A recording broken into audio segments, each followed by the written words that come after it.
Hello, is it recording? Hello, my name is Yash Bonde. I work at KS2 Labs and I have a project that I'd like to share with you and probably get some work done on it. So let's see where it goes. Alright. So I've been thinking a lot about using RL, and I've studied it a little bit, but the biggest problem with actually doing an RL other than just making a fancy project for your GitHub or your blog or something is that a lot of real world problems are really hard to solve using RL. So there's this paper, and I think it's the challenges of real world reinforcement learning. Arnold, Mankiewicz, and Heston. Now they define nine main problems that they have figured out are the real challenges for using RL in real world. First is training offline from the fixed logs of external behavior policy. Now what that means is if you have a system and it generates a lot of logs, you like to learn something about your system right from just from reading those logs. What that means is if you if you're Google Maps, right, and if you're using Google Maps as say for a private product and you cannot actually access the data but only the logs, is it possible that you can actually learn something from right from those logs? Alright. Second is learning on real system from limited sample. I think these both are okay, not exactly similar but same. I'll skip the third for now. Fourth is safety constraints. Makes sense. Tasks may be partially observable, alternatively viewed as non-stationary or stochastic. Recommend a system for your life, for example. Or maybe even this thing, high action spaces. Recommend a system for your life. There's too many actions that can actually be taken. Okay. Reward functions that are unspecified, multi-objective, or risk-sensitive. Reward engineering is like a whole domain in itself. It's an open problem. And then finally, you have seventh is system operators who desire explainable policies and actions. Now the problem here is who defines what is explainable, right? If you look at AlphaGo playing move 37, how do you even define what is happening? It does say that this is the value that I obtain from this, and this is the prediction I have why I took this move, but it's not really understandable, right? It's like if an alien came to you and started explaining you how it flies or how your physics is wrong. I think we are still limited by how much we can actually understand than just by who can explain it. Eighth and ninth, which are inference must happen in real time at control frequency of the system, and ninth, large and or unknown delays in the system actuators. These are both like completely real world problems. Now coming back to the third case, which is high dimensional continuous state and action spaces.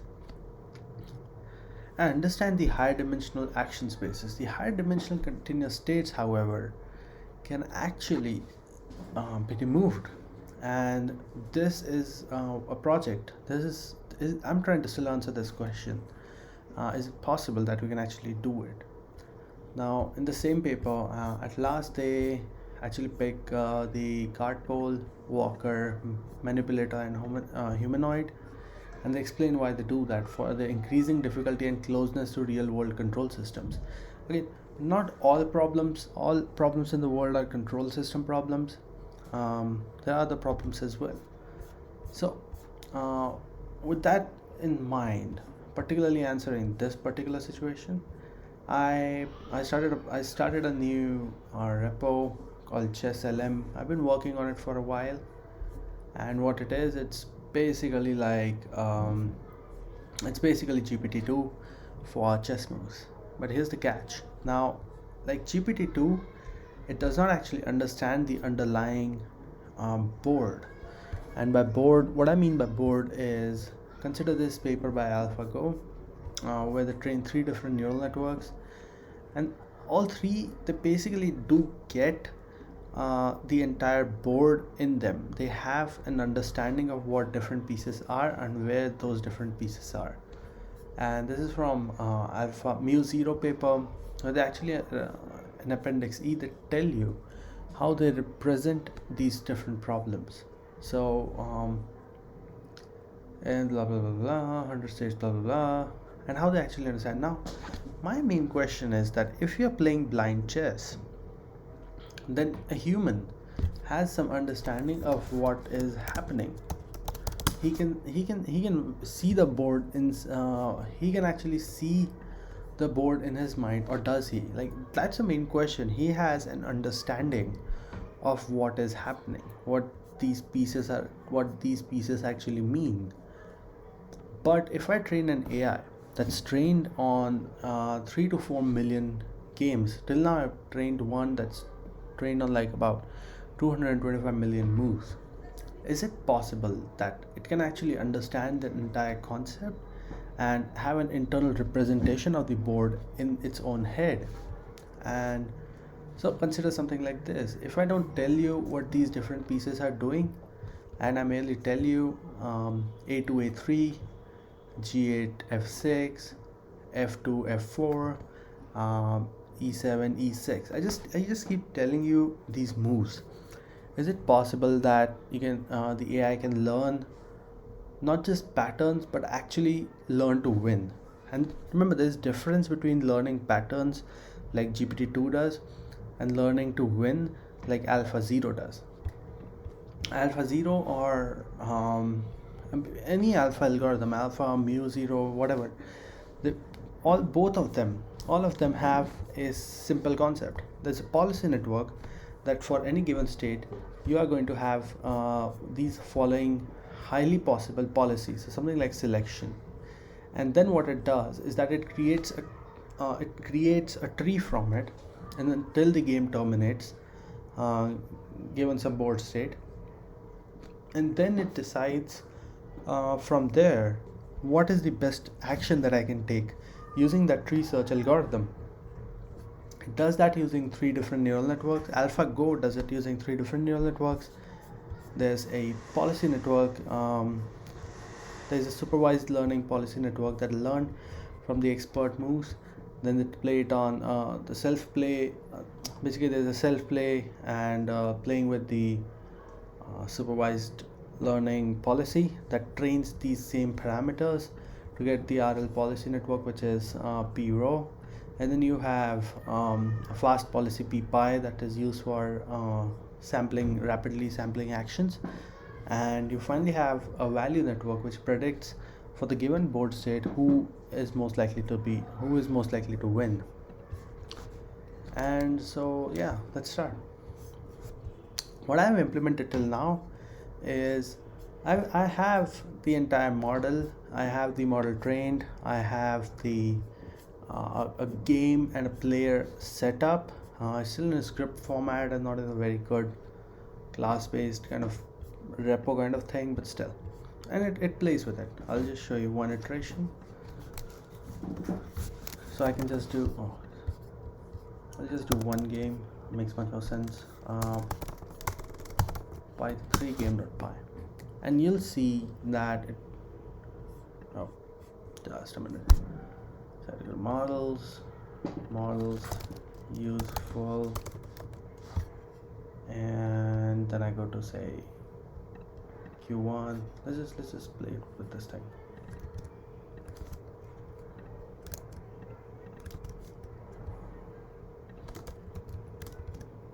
And what we are going to do is that we are going to tell it to simply play a sampled action.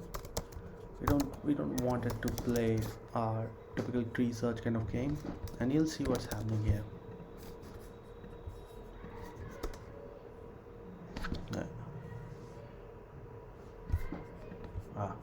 I messed up.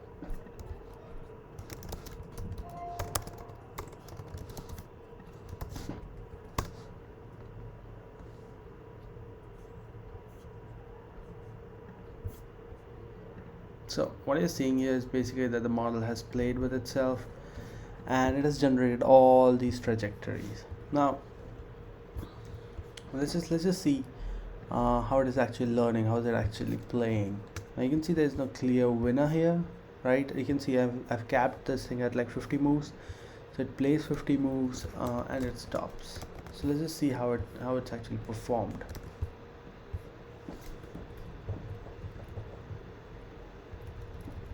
Okay, so what this particular network is a sampling network. What it means is that it's going to go around.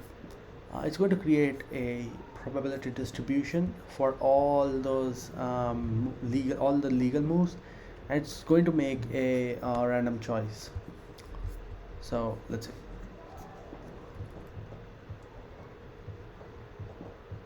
So as I told you, these networks, they love to for some reason they love to play castling moves early in the game. I don't know why that is. Now again, a lot of these moves might seem very stupid to you, and that's true. It does play very stupidly because it's not trying to win. Right now it's simply sampling what are the best actions it has, and it's simply playing those actions. And there are a couple of caveats though. It does learn a couple of things. So one of them is this: it plays here, and then it kills it, pawn kills it, and then the bishop kills it. That's smart. Like, at least the model, despite not having the internal board representation on or understanding that this was a good move, basically gave a very high probability. We can actually check and said that it should kill this thing.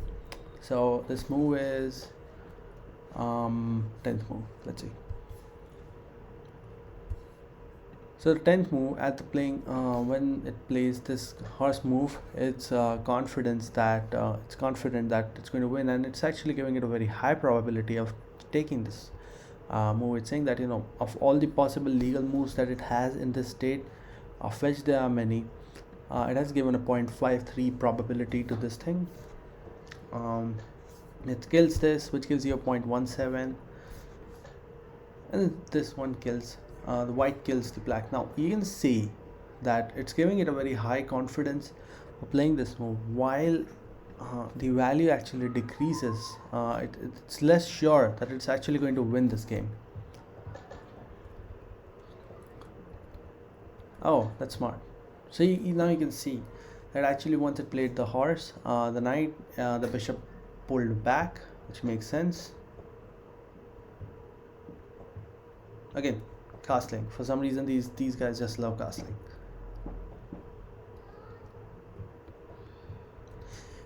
Now this is the kind of thing that happens because it does not have a board representation. I've been through like at least 100 of these games, and what these models do is that there might have been a movement of, say, of bishop or queen, and it might have been possible that it had a very clear line of sight in some particular game to kill this thing.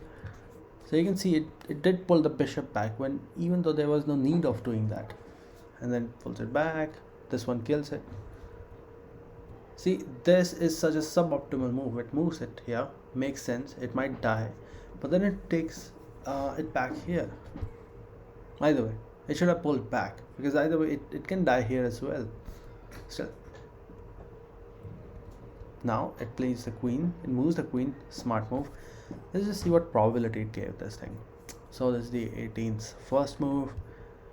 Wasn't pretty sure of playing this move though. It's 0.19. The black at this point of time is much more sure of the moves that it is playing. Smart. These things actually learn, man. It's crazy that the neural networks actually learn. Now consider this move again. Why would any AI play this move? But still.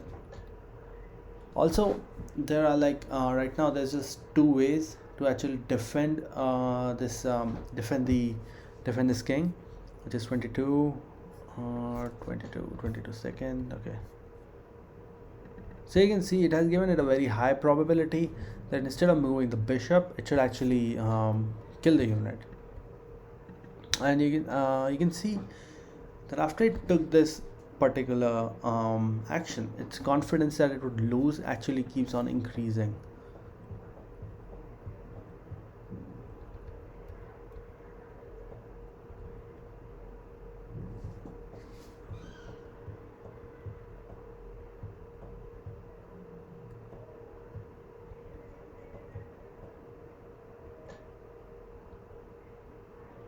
Why would it play this move?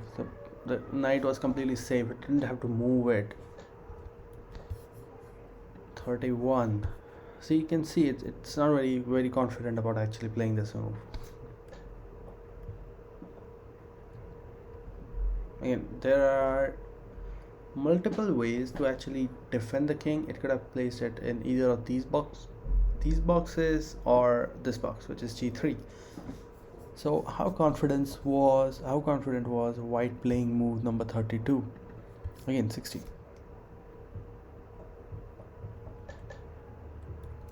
So that's one.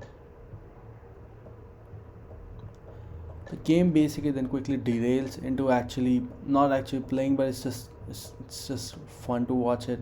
It doesn't go anywhere and stops. What happens if I just let it run for a little bit more? If I just cap it at say 90 moves, let's see what happens then. Alright, it's playing now. Threefold repetition claim. I mean, there was a repetition in the game.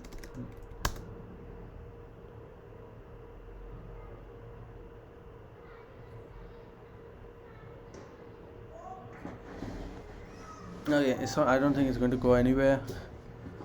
Yeah, so you can see both these guys are pretty confident that this game is actually a draw, because the probability of either winning is pretty low. So there's this thing, it learns. The model is able to actually understand all these things and learn from them. The problem now is, how do I make this better? Okay. Problem now is, how do I make this thing play better and work better? So for that, what we are going to do is, we're going to go through this particular paper, and we're going to identify what are the places that we missed out and what we can improve. So first is, so even after minimax, I can show you it doesn't. Problem with minimax is that it's not actually doing anything.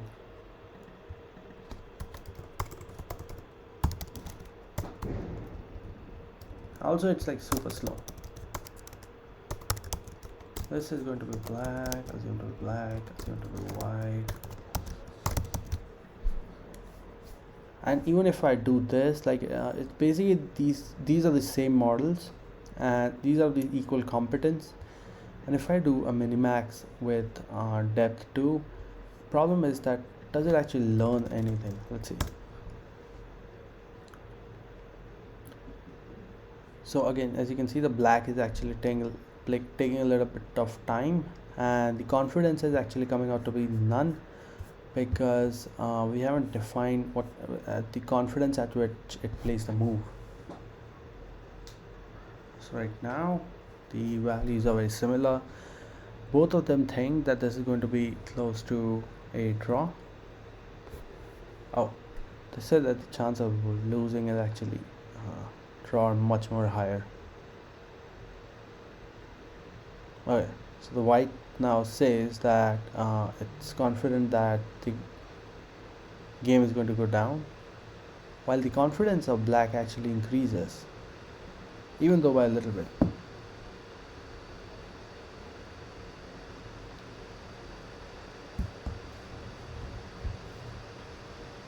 Now the confidence keeps on increasing. Is it actually going to lose? Is it actually going to win? Who knows? We'll see what happens later once it's actually done. I did train is a very fast policy. This model is actually a 6 million parameter model, 6.4 million parameter model. This one is much. This has to be much smaller. In practice, I think that something close to 1 million parameters or something would be better. Now this is interesting. Now, so you can see that the black is pretty confident that it's actually going to win, while the white is also confident that it's actually going to lose. And you can see that this kind of give or take, it keeps happening, which means that the models are able to learn something. Alright, so let's just go with the paper while they play it.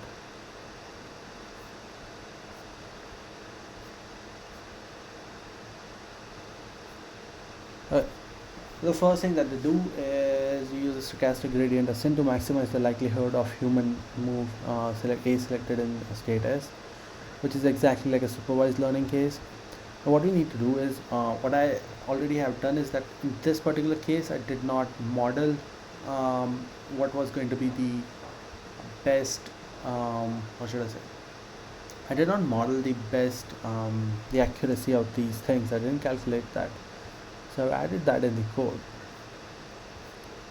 It does a reinforcement learning of policy network.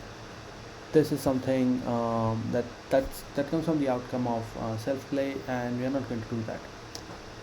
Another challenge or another thing that I'm trying to show here is it actually possible that if I gave it say 300 million games that I can download from the FICS games database, so I can go over like 300 million games. Is it actually possible to learn the value network itself without actually going over, without actually doing any RL?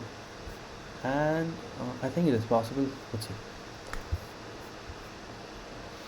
Monte Carlo tree search in AlphaGo. Each simulation traverses the tree by selecting the edge with maximum action value Q plus a bonus UP.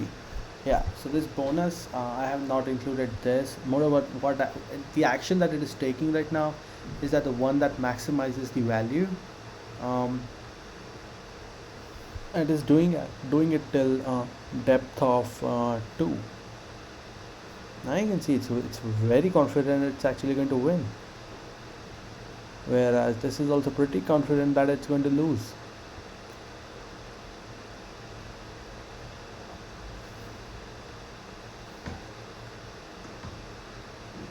No, and these are exciting times.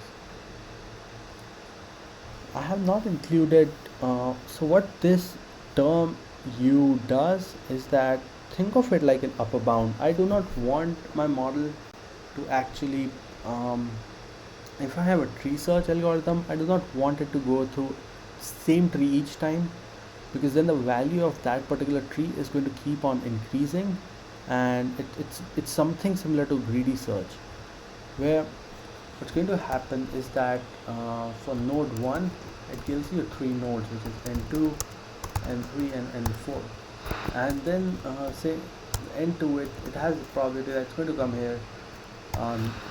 Over the tree search it goes to n2 9 times, n3 4 times, and n4 1 time. And what it is going to do is that, because of the greedy search method of argmax, you can see it's actually going to keep on this thing, it's going to come again and again. So I think this is something similar to the casting problem, but the same move keeps on coming again and again.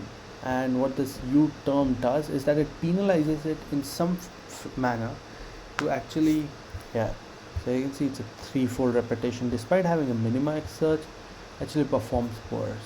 Let's see what were the results. How does it actually look like?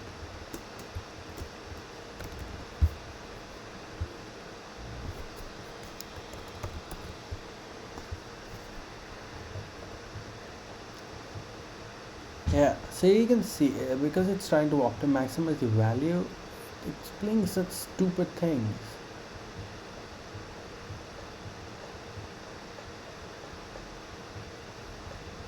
Black is playing very stupid.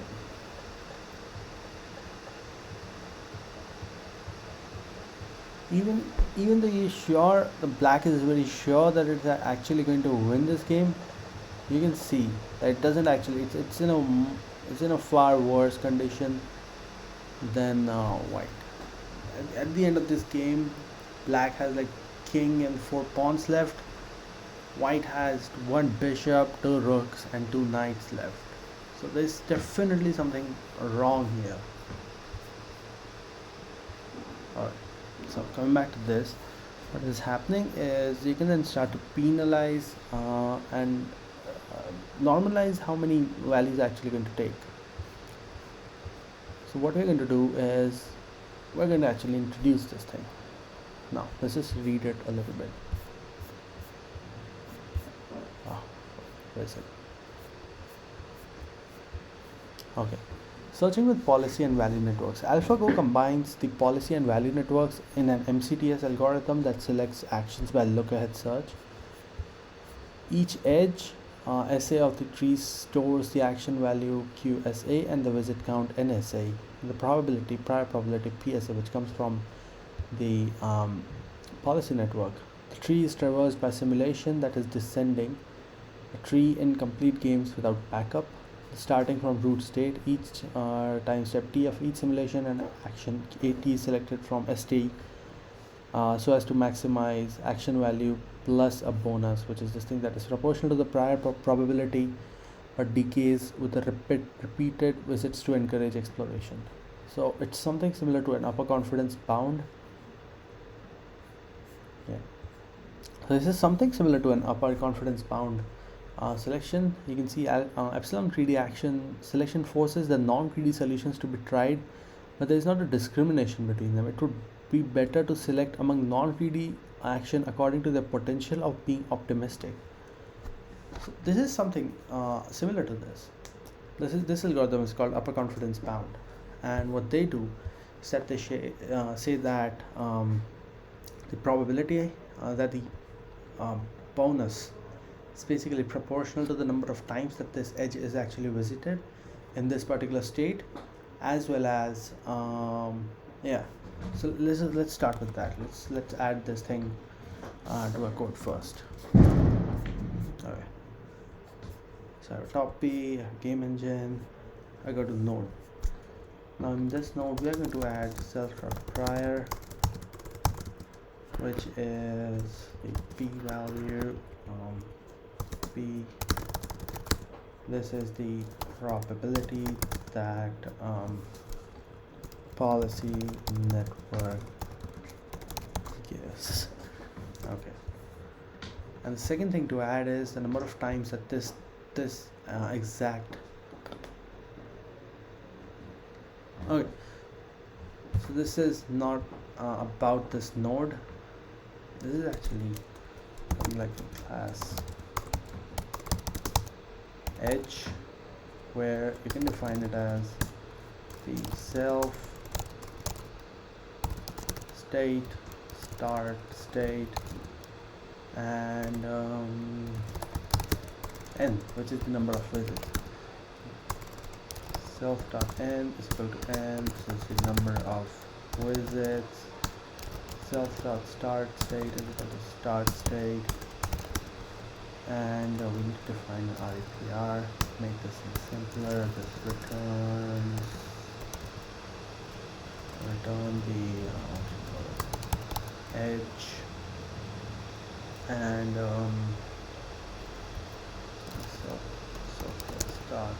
start state and self.end. Okay, cool. Let's just go to Jupyter Notebook. It's far more easier. Oh shit.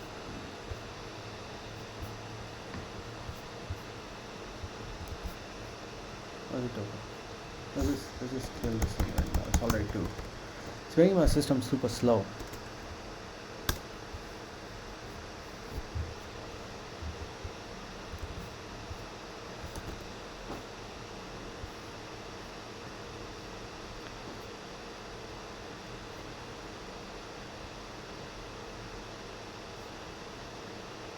Man, my laptop is going berserk right now. Okay, so I'll show you what's happening. My first load. Yeah, another thing about this particular model is that because we are not giving it any board state, what we are only how many moves do you actually have? I go over this thing a little bit more so rantily on my blog, where I basically say that the number of possible moves is very hard to define in a game of chess. And so what we instead do is because we're going the language model way, we need it to have a fixed vocabulary. Unlike if it was on if it's like something like AlphaGo or AlphaZero, then the any action, it automatically gets represented to the board, whereas this is not what happens here. I go over this thing in my blog. I'll probably put a link somewhere, but that despite Ah, god damn it. Oh.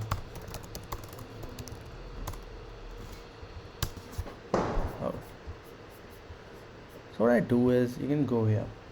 So there can be different ways each unit moves. So we need to identify the target box. You can have like a pair of where it came from and where it went, and so the number of sand notations you have, it immediately goes out of. It's too hard to calculate, or I'm too stupid.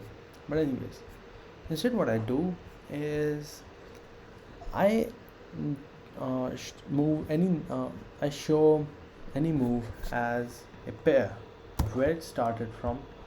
So it looks like this: start from and end to. So what I can then basically show is something in these lines. Any move, it basically is now it can be encoded like this: f5 d7, it becomes 1288, d5 c5 becomes 787. And then if you take a sample of all these moves, this is what it actually looks like. 0 means the new game, 934 1101, and you keep on doing this. In fact, it turns out that the total number of moves that you can have in a chess game, or the total number of possible moves in a chessboard, is actually 1792, which means if you have all the games that have ever been played can be encoded in all these moves. And so this is what we actually use for our as the training model. I'm going to copy the path from here.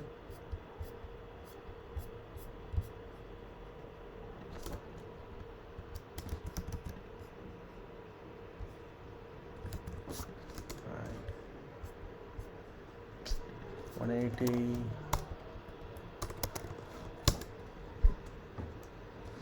Oh, so I have this node, this game engine. Now what I've told it is that let's go. We have like 3 moves already played. 0 is of course the new game flag.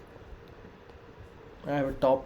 So instead of just doing even when I'm sampling, instead of just doing a soft max and taking an arg max or a top k choice, it's much better if you use a nuclear sampling. It's much more human, at least for language models. So yeah, you see it got this. Let's just reduce the probability a little bit. So you can see if I do a 0.9 top P, I get 1 2 3 4 5 6 7 8 9 10 11 12 13 14 possible moves, which means for this for whatever was the last move made on this, which is h2 h4, I have like 14 next possible moves to actually play. So we'll make it a little bit more complicated. Reduce this. Yeah, now it makes much more sense. 1 2 3 4 5 6 7 8 9 10 11 12. I have 12 possible moves that can be taken here. So you can see I have h2 h4. The value that it gave is still super close to 0, which means it's not really sure of who's going to win right now. But this is a good sign, however. If your model at the start of the game is predicting that it's going to win or it's going to lose, that means that it hasn't actually learned much about the game. Now move stack. I define a tree method. Now this is another open question. I generate my tree. Now I've told it that you need to generate till depth of 3. It's going to take its time. And what I said is that it has evaluated 2838 possible positions. We need to make this thing faster. You can also add a fancy code for this. You can just do this and actually visualize what are the different moves and what are the probabilities of those moves. So you can see h2 h4 has probably 12 moves, and from those 12 moves it has a lot of children, and for those it has all these children. So you have 21. So it has 21. Oh, say I would say 24. It shouldn't be 21. Shouldn't be 21. What are we doing now? Is that a bug? Did we just find a bug? Yeah, I think we just found a bug. So I have, what are the top probable moves, and I have not told it that these are the top move IDs you need to make.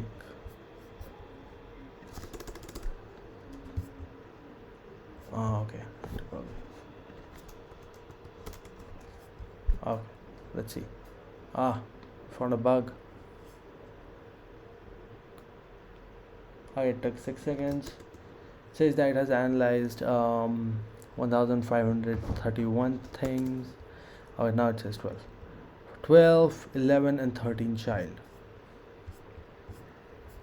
And again, the model is pretty good. It's making it's making more and more moves, the value is starting to increase in either direction, which means that it's understanding the game a little bit better.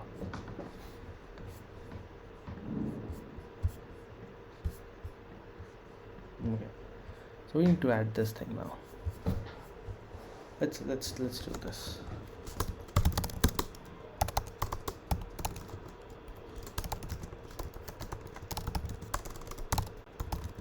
Self and state.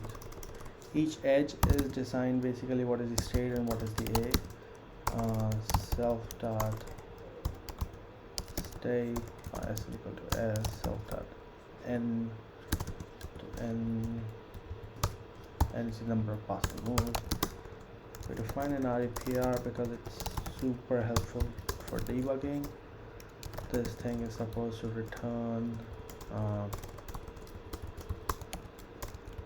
this is an edge. How do they define it?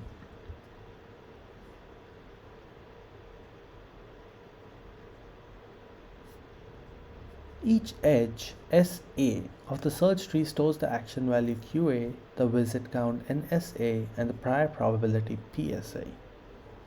So it's supposed to store 3 things. And why is it supposed to store 3 things? Is because the action is greedily taken over this. So to define what is this SA, we also need to define the prior probability. SA is actually going to be a node, so we can be sure about that. And we have a prior probability P.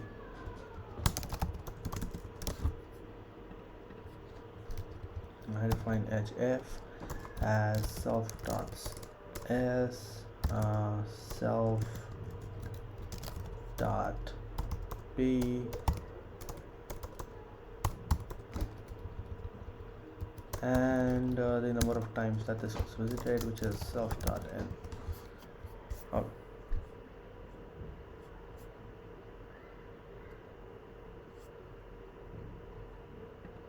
Let's try something. Is it actually working or not?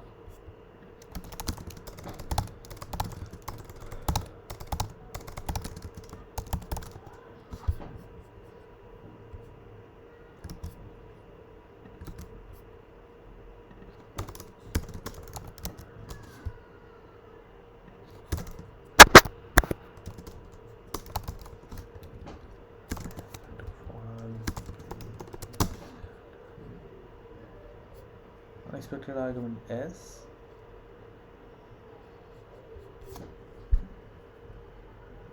Huh?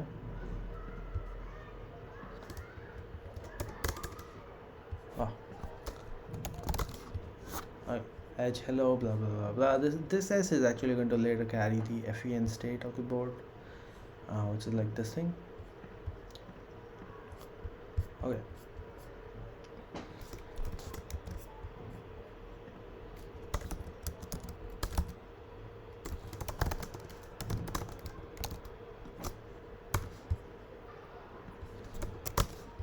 Let's just go to 1 depth. It's much more easier if I do that.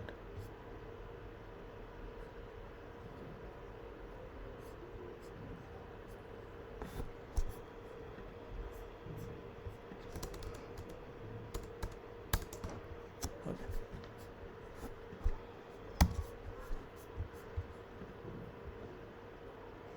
Take 205 milliseconds to go over 12 nodes. See, this is not good. It's taking on a laptop, it's taking approximately 2 milliseconds per move. Now remember this thing, each children it goes in batched, so it's still faster. But if you have more than one children, then it starts to iterate over all of them and it becomes super slow. So I'll just show it to you how it actually works. If verbose is equal to true, then you can start seeing that generates a pretty decent sized log.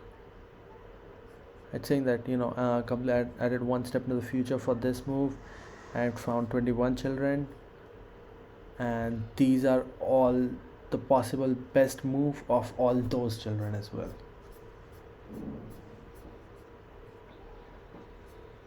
Okay,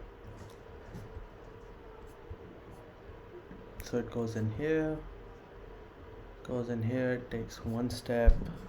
I have this thing, one step.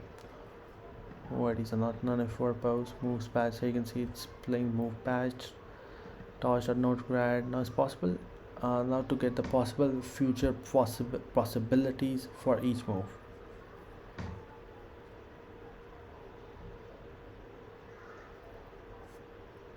Now if I do this,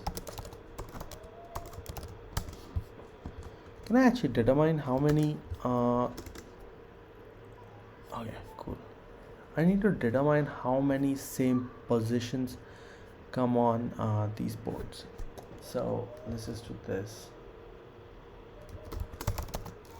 For child, say in root node. This is definitely not the best way to do it, but still. All children.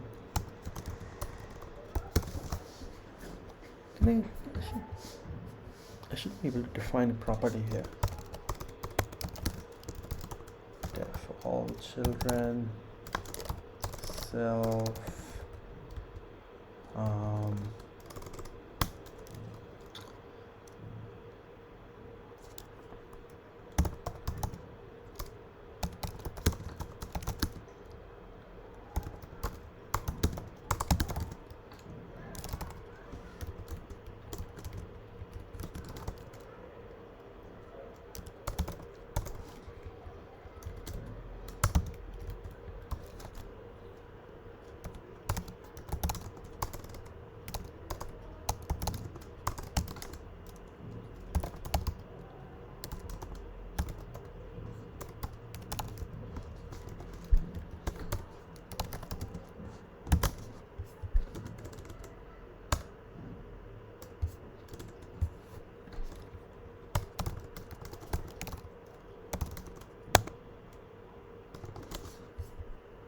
oh, god damn it. What's the bug?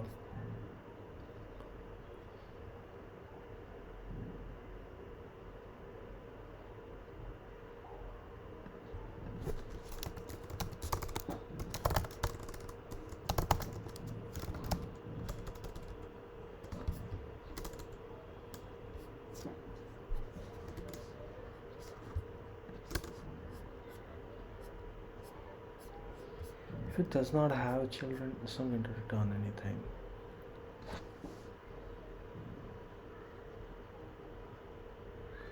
Okay. If self.children exists, if there is, then we do this, else c is equal to self. Okay, so I have all these children. Now I need to determine how many of them are equal. And just do this list set this way, unhashable type node. Okay.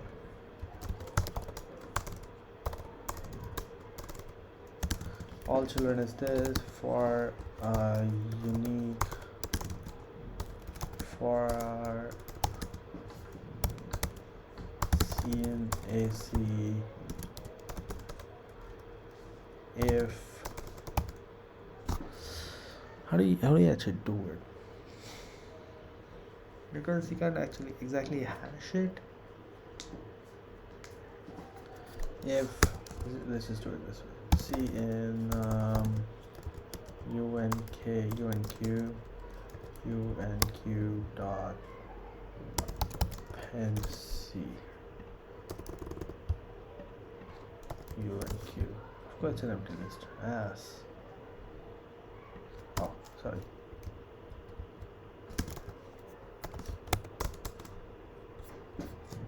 Ah, that's smart.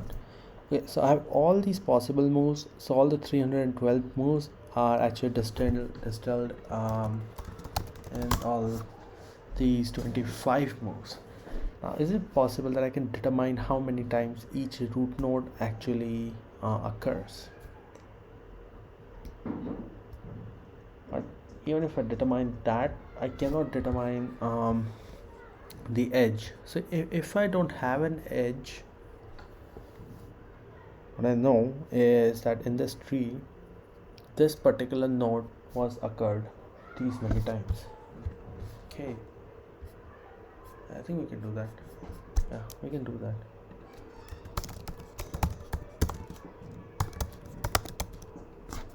Self.n is equal to 1 because first time initialization means that it came here.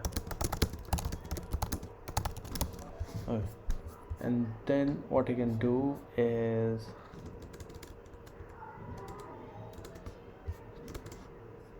all these 113 moves are actually distilled to these 15 moves.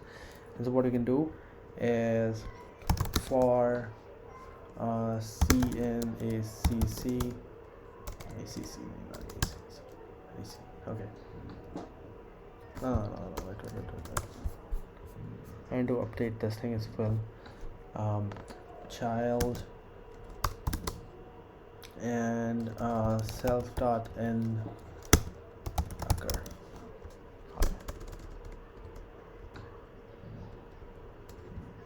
Won't occur. Cool. For CN AC, no. From collections import counter, and then we run a counter on AC. Does it run? No. Unhashable type. No. Okay. CNTR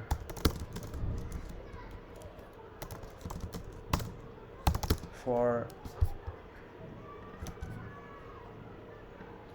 AC and UNK if CNTR C dot if C dot move in this, not in this, CNTR C dot move is equal to 1, else increment by 1. But we don't want that, right? No, we'll update it. And then for C in U and Q, we say C dot N is equal to CNTR C dot move. Okay, and then now we can just print U and Q. Okay. Huh. So when this should have occurred.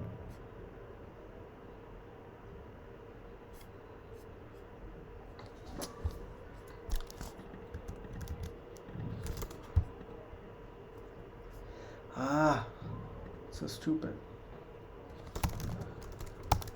For CC in AC, if C is equal to CC.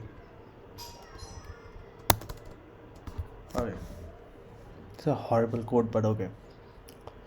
So you can now tell that this particular value, which was G1H3 move, it actually came 10 times, and so we would like to penalize this.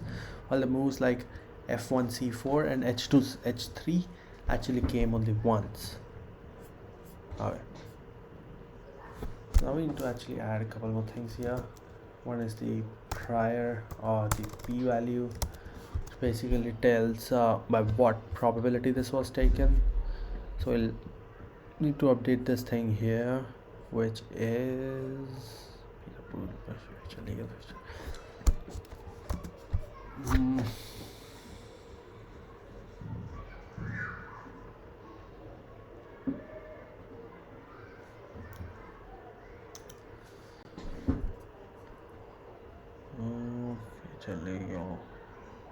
So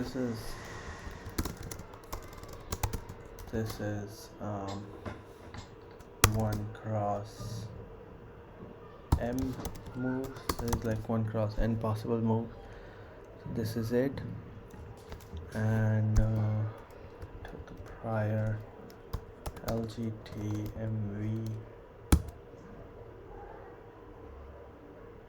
5. Now, the future legal tells all the possible moves, but does not tell the probability of taking these moves. LGTMV. I need to include this. LGT move probabs, I guess, is equal to LGTMV I. Yeah, so it's basically going to be this thing.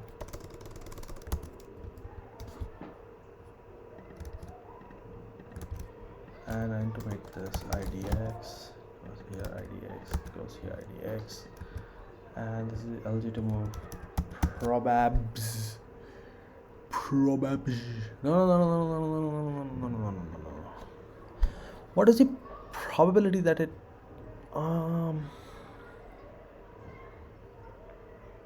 this was the move that I took.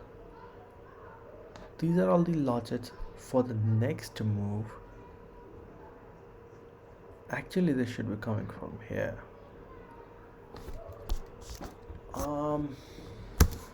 MB probabs. If this thing is none, this thing is supposed to be 0.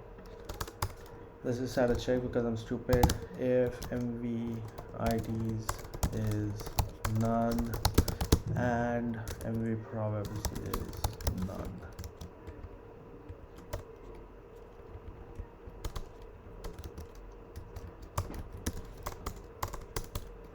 Then I need to hack this thing.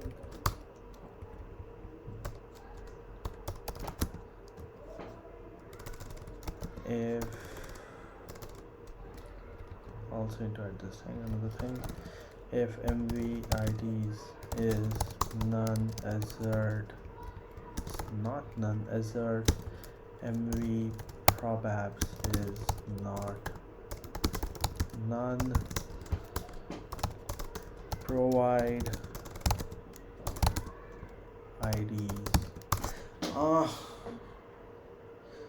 No, that's no.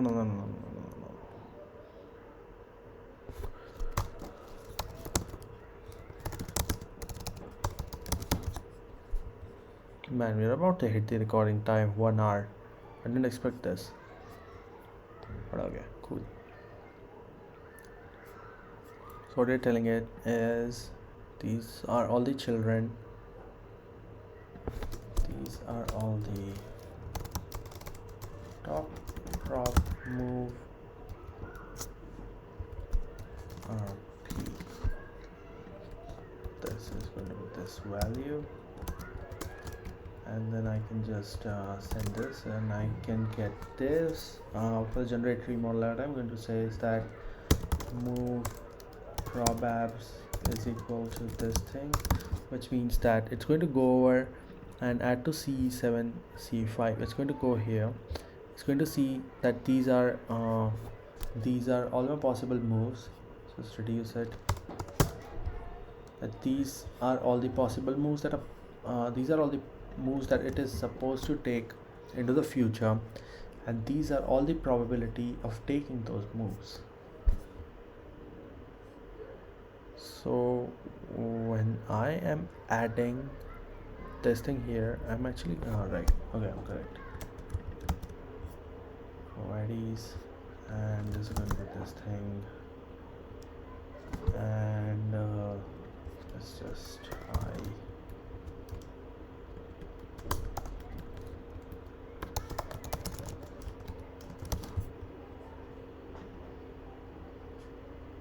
Yeah. Okay. Okay. Perhaps it's this thing. And then we probably see this guy does not. Do I raise the correct flag? Oh, what happened?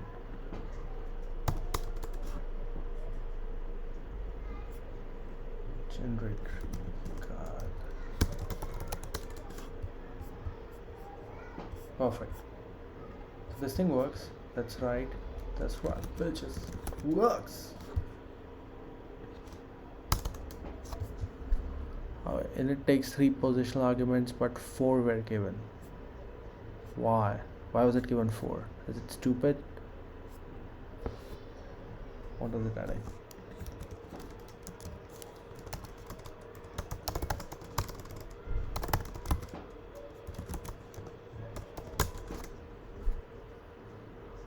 Okay, takes 4. What are the 4 positional arguments that was given? Today just given 3 arguments. What are you talking about?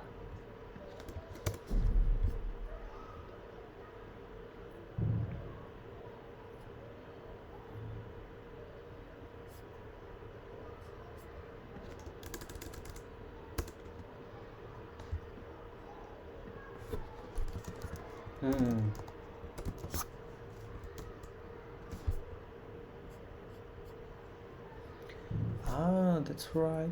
Damn right. Shit. Then I also need to return what are the logics of taking all these possible moves. Oh, god damn it.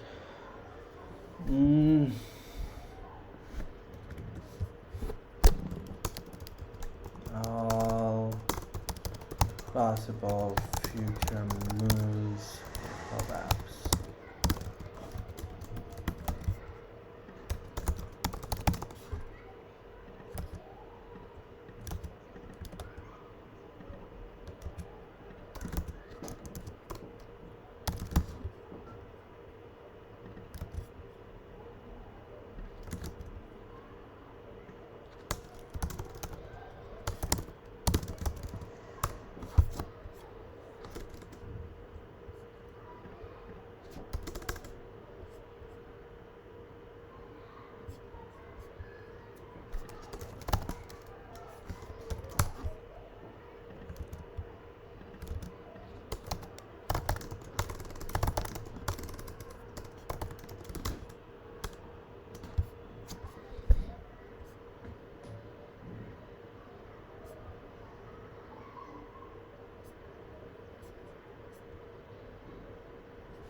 What's that happening?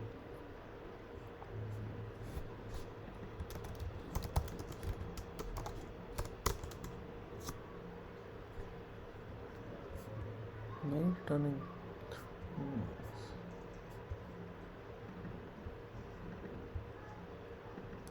Future legal.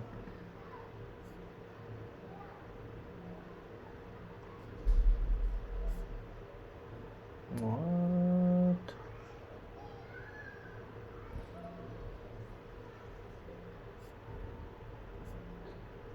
First time creating this. Hazard, LAN, VIPs, LAN, apps.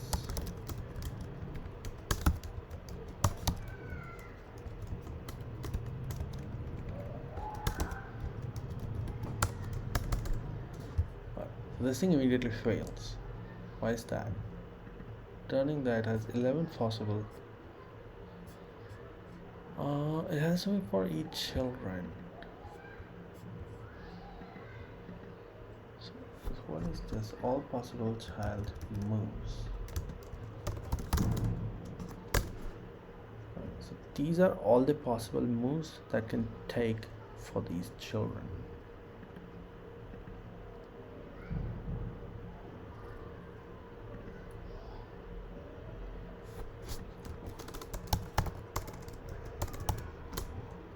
This is put on word browser.